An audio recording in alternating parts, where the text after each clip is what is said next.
I guess that clickbaity thumbnail worked, huh?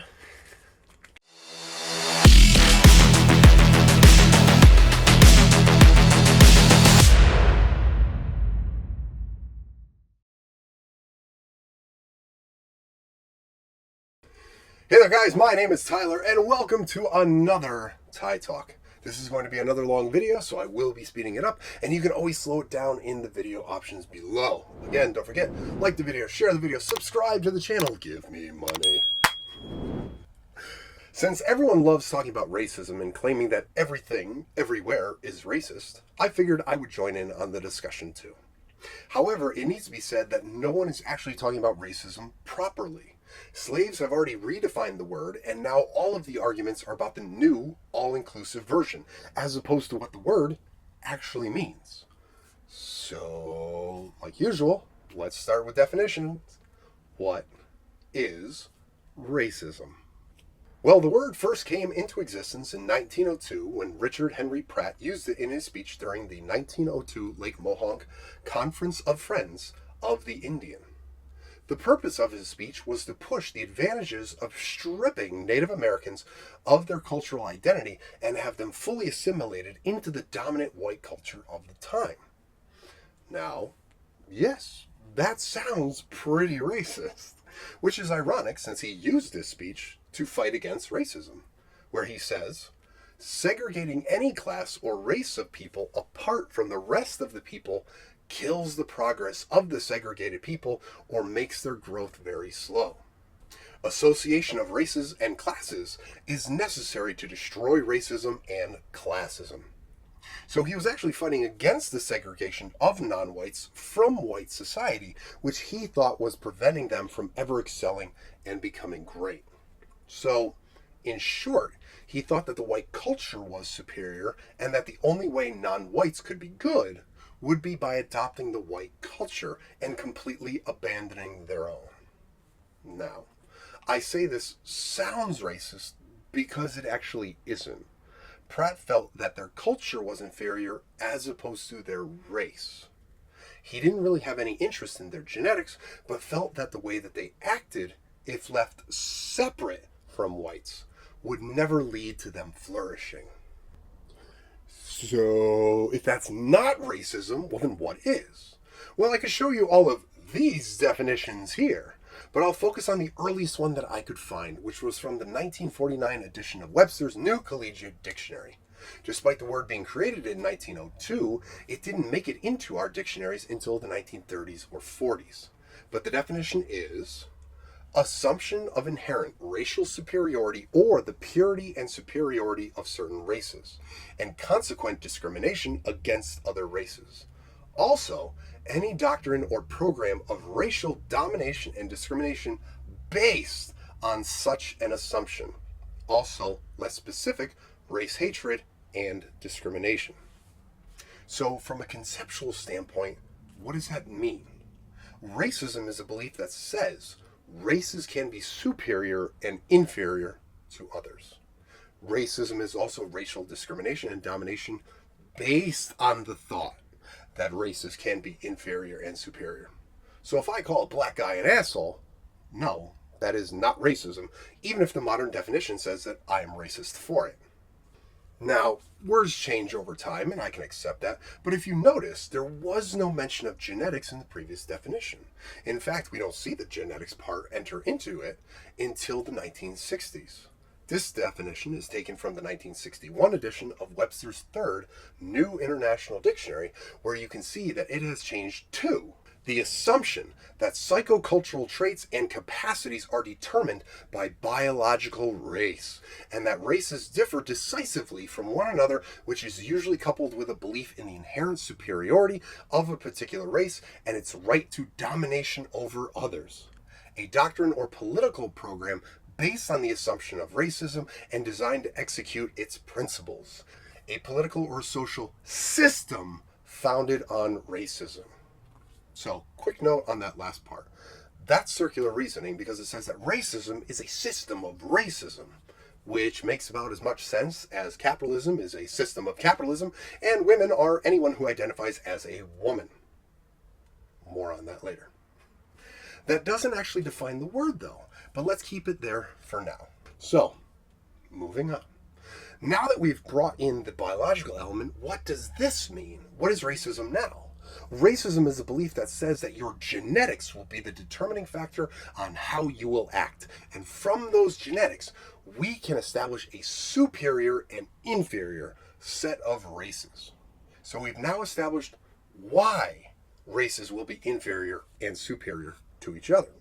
Before it was just simply that races can be inferior or superior, but now we know why races are viewed that way. That their genetics will be the determining factor on superiority. Bringing in the biological element, in my opinion, is where the discussion about racism becomes interesting. We now know that a racist believes that people, based on their race, based on their genetics, will act a certain way. That if you are black, you will act like this. If you are white, you will act like this. And here's the part that no one ever talks about. If you are racist and you believe that people will act a certain way based on their race, that also means that you believe that people have no choice in how they act. In the fight of nature versus nurture, a racist believes that it is nature that has won, and due to a person's nature, they will act a certain way. It's a simple if-then statement, as I mentioned before. If you are black, then you will act like this. The belief in racism doesn't allow for people to have a choice in how they act because, again, your actions are predetermined by your race. To me, and I'm sure the vast majority of other people as well, this immediately disqualifies racism as having any credibility because we know that not only in the fight of nature versus nurture, nurture plays a bigger part in your actions than your nature does, but we know for a fact that people make their own choices. We have free will. And more often than not, these decisions violate the rules set up by racism. Now, I know that there is no white race and there is no black race, but for simplicity, these will be the examples that I use. Just because we share a skin color doesn't mean we share a race. Moving on. If white people were truly superior based on their race, why are there so many shitty ones? If black people were inferior based on their race, why are there so many good ones? Why can you have family members that technically have the same DNA be completely different in personalities? Why can you have a pair of siblings where one excels and the other one sucks? Wouldn't they both excel or suck based on their race? Now, all of that might be a bit nuanced, but the concept of racism is a belief that race is the predetermining factor on how people will act, and that will lead to superior and inferior races. All right, sounds good, right? In fact, today, I can go to Merriam-Webster's website, and the definition for racism is a belief that race is a fundamental determinant of human traits and capacities, and that racial differences produce an inherent superiority of a particular race. But that's not good for a slave. No. We need to redefine a word that has existed for 123 years. Why, you may ask? Did we not understand the concept of believing race determines actions? Have we been using the word wrong the whole time and need to change it to the correct definition? No. You know why we need to change it? Because we called other people racist and they defended themselves by using the definition. They used the definition to disprove our claim. And you know what? That's not fair. If I call you a racist and you say, no, I'm not. I don't believe that race determines your actions and races are superior to others. See? Here's the definition. I don't believe in that. If you say that, then we clearly need to change the definition so I can keep calling you a racist. Duh. Oh. I wish this part wasn't true, but that's what slaves do. They can't go head to head. They can't admit that they're wrong. They need to redefine words to fit their agenda and show them as the winners. They need to show themselves as the good guys. They're not. They need to change the rules of the game or move the goalposts to get an advantage over you because they can't win the game fairly. Don't believe me? Here we have a story in the New York Times by Christine Hauser from June 10th, 2020, titled Merriam-Webster Revises Racism Entry After Missouri Woman Asks for Changes.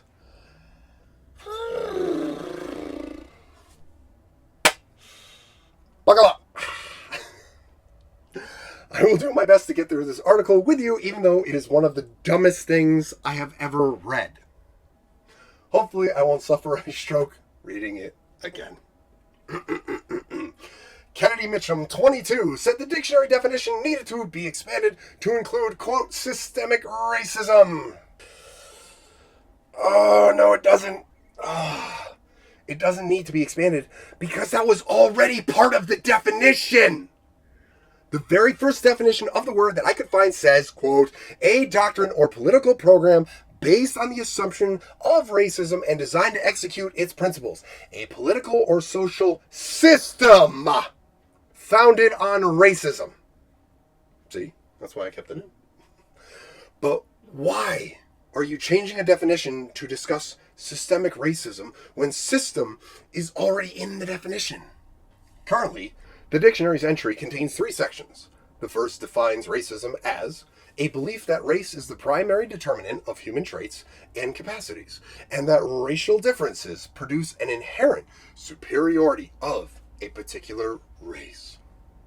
The second calls it a doctrine or political program based on the assumption of racism and designed to execute its principles, and a political or social system founded on racism.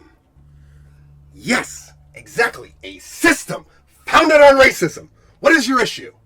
As a student at Drake University in Des Moines, Ms. Mitchum had noticed in discussions about racism that white people sometimes defended their arguments by cutting and pasting the definition from the dictionary. And there it is. We need to change what a word means because people are using the definition of the word against me. And that's not fair. So in late May, as protests against racism and police violence grew, Ms. Mitchum, 22, wrote to the editors at Merriam-Webster to argue that the entry should be revised to better reflect how systemic racism was in society. What? The entry needs to be revised to better reflect how systemic racism is in society? What does that have to do with the definition? What does the supposed current racism have to do with the definition? Is racism no longer racism because we are using it today as opposed to 100 years ago? What's a car? A vehicle moving on wheels, such as a carriage, chariot, or an automobile.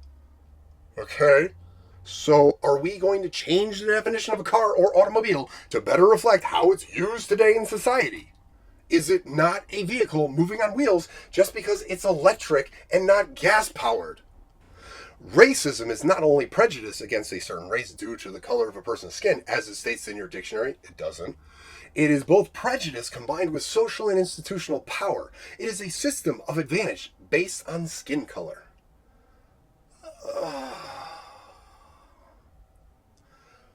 These 2 lines explain everything about who we are dealing with here. This is someone who has no idea what she's talking about, and you never listen to people like this. She doesn't know what racism or prejudice even mean. Racism is not only prejudice against a certain race due to the color of their skin. Well, it's not what racism is in the first place. Prejudice is an irrational attitude of hostility directed against an individual, a group, a race, or their supposed characteristics. An adverse opinion or leaning formed without just grounds or before sufficient knowledge. So conceptually, this is forming an opinion on someone or their group without just grounds or before having knowledge of them. So with using this word, she's essentially saying that if you have just grounds to prejudge someone, well, then you're not racist. It's only racist if it's unfounded. So I could hate black people and view them as completely inferior to whites, and as long as I have evidence to support it, well, that's not racism. Despite that being the definition of racism. Also, prejudice needs to be a negative. an irrational attitude of hostility. So if I sit here all day, every day, and say how great white people are and that they're the best race, well, that's not being prejudiced and thus not racist, even though it is.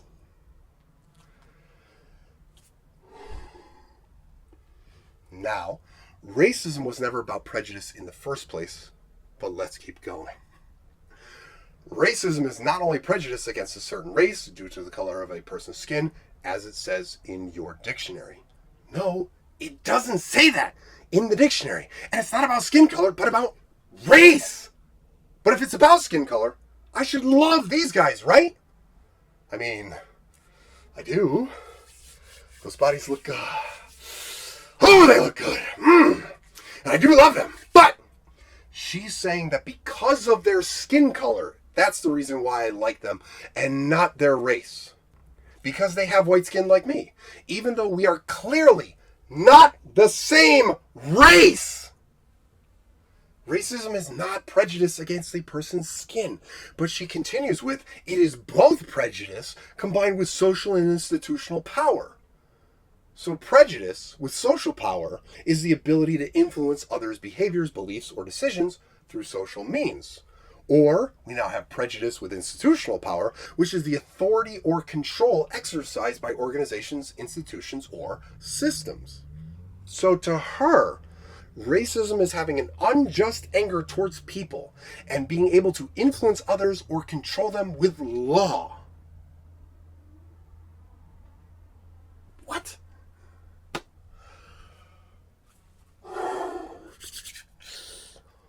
Okay, that is enough stupidity for one day.